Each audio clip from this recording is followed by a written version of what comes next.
Number 16. The graph below shows triangle ABC and its image after transformation ABC prime.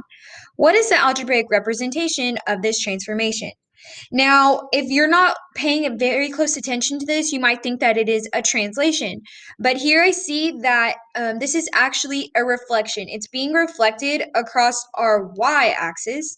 However, if you cannot determine that it is being reflected across your y-axis, notice here how this is a mirror image. I have C one away from the y-axis.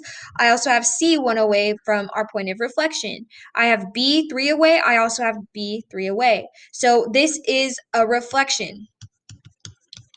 Now, since I know that it's being reflected across my y-axis, I know that I have the same y, but I have a change in my x. And remember, we represent change with a negative sign. However, if you can't remember the rule, I would suggest that you pick points. So here I'm going to go ahead and pick point C. And looking at point C, I have that at -1, 3. And this transforms to C prime, which is 1, -3.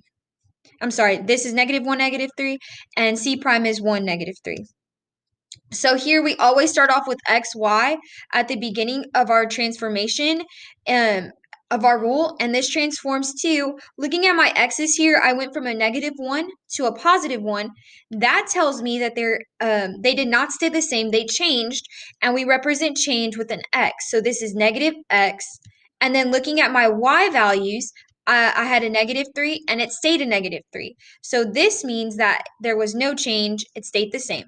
Now this goes back to the rule over here. We have the same y, but we have a change in our x, which means that our answer is H.